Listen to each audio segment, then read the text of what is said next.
Kalau korang tanya aku cara yang terbaik untuk kurangkan stres, kurangkan depresi, antaranya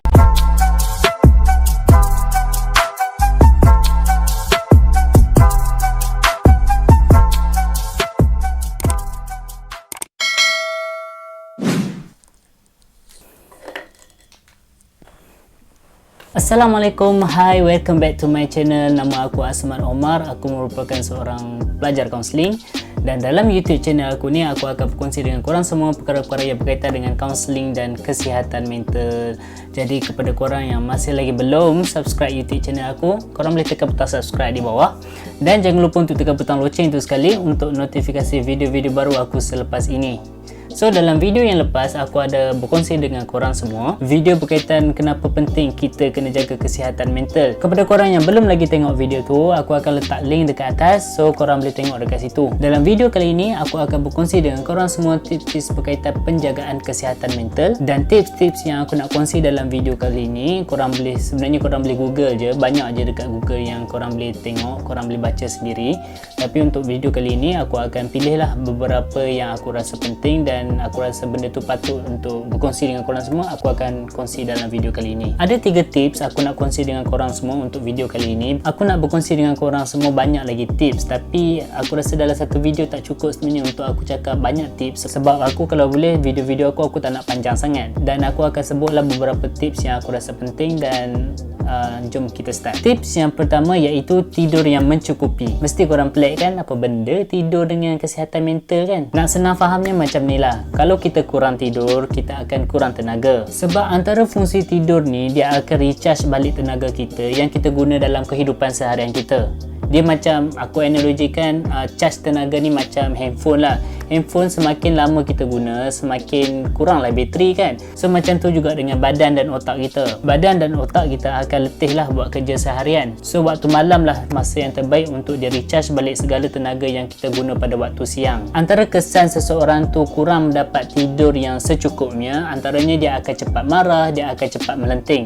So benda ni dia akan memberi efek kepada kesihatan mental kita. Sebab tidur ni dia memberi peluang kepada otak kita untuk memproses apa yang kita terima sepanjang hari yang kita lalui. So kalau kita skip ataupun kita kurangkan waktu tidur, korang dah beri masa yang sedikit kepada otak korang untuk memproses maklumat pada waktu malam, pada waktu kita tidur tu. So dari situlah yang membuatkan emosi kita tak stabil, sebab kita tak beri masa yang secukupnya untuk otak kita rehat. Selain itu geng, tidur ni bukan saja kena cukup, tapi tidur juga kena berkualiti. Maksud tidur yang berkualiti ni, maksudnya kita kena jagalah sleep hygiene kita. Antara sleep hygiene yang korang kena jaga pada waktu tidur ni antaranya pencahayaan. Pencahayaan, korang tak boleh tidur dalam suasana yang cerah, korang kena tidur dalam suasana yang gelap. Kemudian sebaiknya korang kena elaklah ambil kafein ataupun kopi sebelum korang tidur, sebab ia boleh membuatkan korang untuk susah tidur. Dan ada banyak lagi lah perkara-perkara yang korang kena jaga untuk memastikan tidur korang tu berkualiti. Tips yang kedua adalah aktiviti fizikal. So untuk korang jadi aktif, tak semestinya korang kena bersukan tiap-tiap petang, korang kena pergi gym. Banyak cara sebenarnya korang boleh buat aktiviti fizikal ni. Dalam rumah pun korang dah boleh keluarkan peluh. Of course kalau nak senang, korang berjoging je lah, sebab tak susah pun, korang just berlari je kan. So aktiviti fizikal ataupun senaman ni korang boleh pilih lah mengikut mana yang korang selesa. Tak semestinya korang kena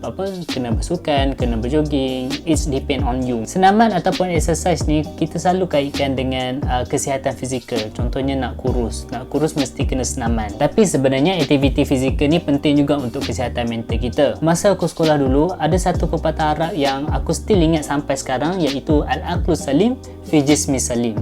Tak sia-sia sekolah agama. Bermaksud akal yang sihat datang daripada tubuh yang sihat. So bila kita exercise ni, otak kita akan rembeskan satu hormon dipanggil hormon endorfin ataupun feel good hormon. Hormon ni menyebabkan korang akan rasa happy, korang akan rasa tenang. Kalau korang tanya aku cara yang terbaik untuk kurangkan stres, kurangkan depresi, antaranya adalah senaman lah yang aku akan jawab. Tips yang ketiga adalah kurangkan main social media. Aku tak boleh cakap terus jangan main media sosial, tutup terus media sosial, deactivate media sosial korang, sebab aku tahu media sosial sekarang ni macam jadi keperluan lah. Even untuk diri aku sendiri, aku akan guna social media ni untuk update berita berkaitan dengan isu-isu semasa. Dan zaman sekarang semua orang ada social media kan, termasuk daripada budak kecil sampai lah orang tua. Dan media sosial ni adalah positif dia, adalah negatif objektif dia. Semua ni berbalik kepada tujuan kita guna media sosial. Untuk apa kita guna media sosial? Ada setengah orang guna social media ni untuk update berita macam akulah. Ada setengah orang untuk berniaga, ada setengah orang untuk tayangkan kemewahan dia, ada setengah orang untuk tunjuk diri dia cantik, tunjuk diri dia handsome. Salah satu keburukan bila kita guna media sosial ni yang aku tak boleh nafi adalah kita akan selalu downgrade diri kita. Contohnya kalau kita tengok posting orang lain,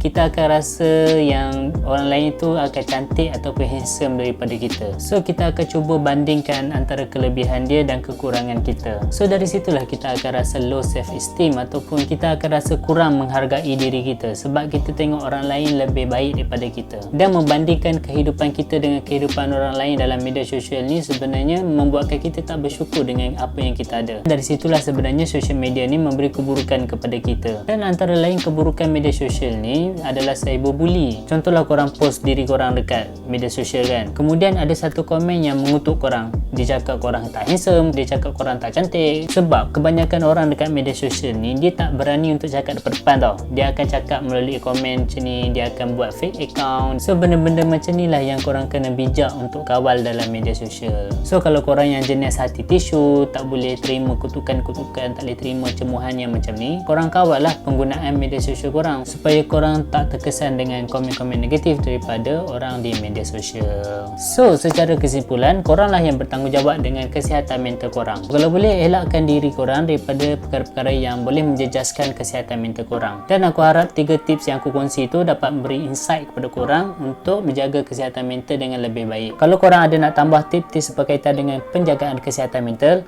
korang boleh komen dekat bawah. So aku rasa setakat ini saja untuk video kali ini. Seperti biasa, kalau korang suka dengan video ni, korang jangan lupa like dan komen, dan jangan lupa subscribe YouTube channel aku. See you in the next video. Assalamualaikum, bye bye.